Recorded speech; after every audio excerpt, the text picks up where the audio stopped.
Bismillahirrahmanirrahim. Assalamu alaykum.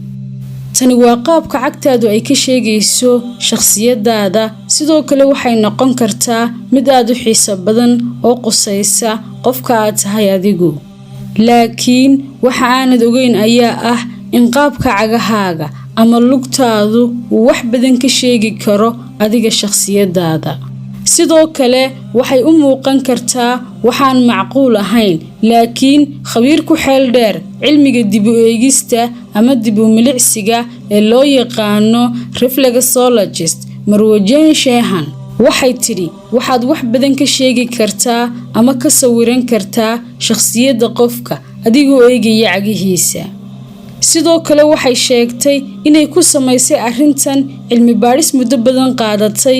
haddaba wax ka ogow afarta shakhsiyadood ee aynu mowduuceenan kaga hadli doono caawa. waxaana barnaamijka idiin soo gudbinaysa anigoo ah Ayaan Jaamac Nuux. ku soo dhawaada.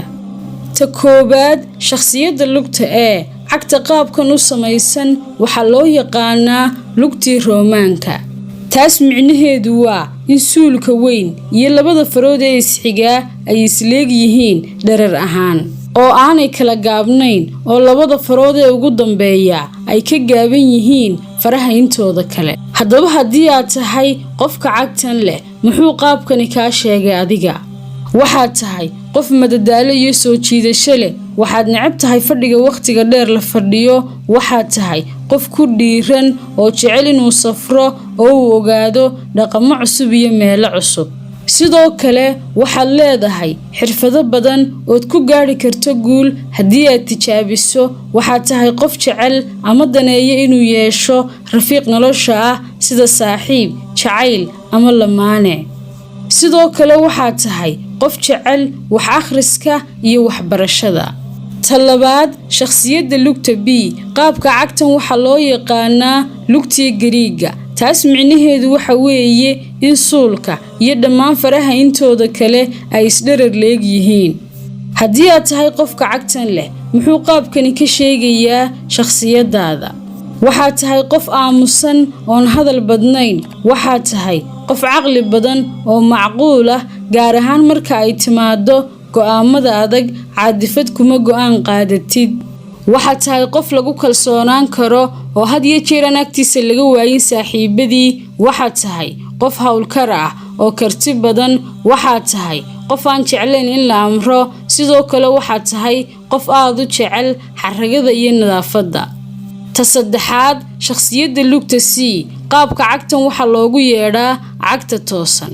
nooca lugtan farta labaad ayaa ka dheer suulka weyn. haddii aad tahay qofka cagtan leh, muxuu qaabkani ka sheegayaa shakhsiyadaada? waxaad tahay qof deggan, markastana rajeeya wax wanaagsan. waxaad tahay qof xamaasad iyo dad hogaamin leh oo bulsho maamuli kara. waxaad tahay qof u daacad ah oo shaqadiisa si xilkasnimo leh u guta, howlaha u yaala ilaa uu dhammeeyana aan nasan.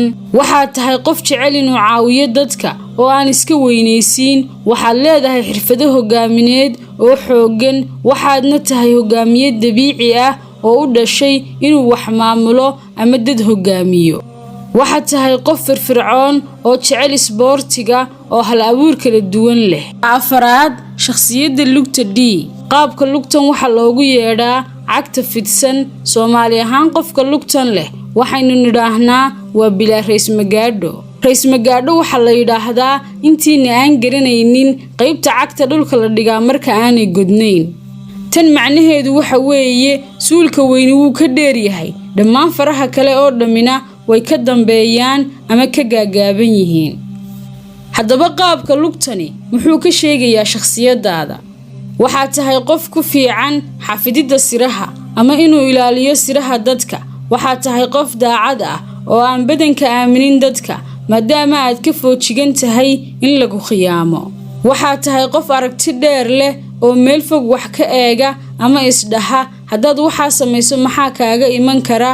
waxaad tahay qof neceb khilaafka, buuqa iyo isqabsiga.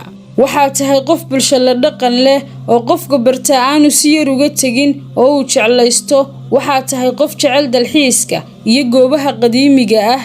waxaad tahay qof aan hore u xanaaqin laakiin wax yar dhibsada isla markaana cadhadiisu xun tahay. waxaad tahay qof naxariis badan aadna u daryeela lamaanihiisa sidoo kalena aad u hinaas badan. ugu dambeyntii ma iska dhex aragtay adigu oo ma nala wadaagi kartaa shakhsiyadda aad tahay adigu? ha ilaawin inaad barnaamijkan la wadaagta asxaabtaada si ay isaga dhexelaan iyaguna. aad baa u mahadsantihiin. wasalaamu calaykum.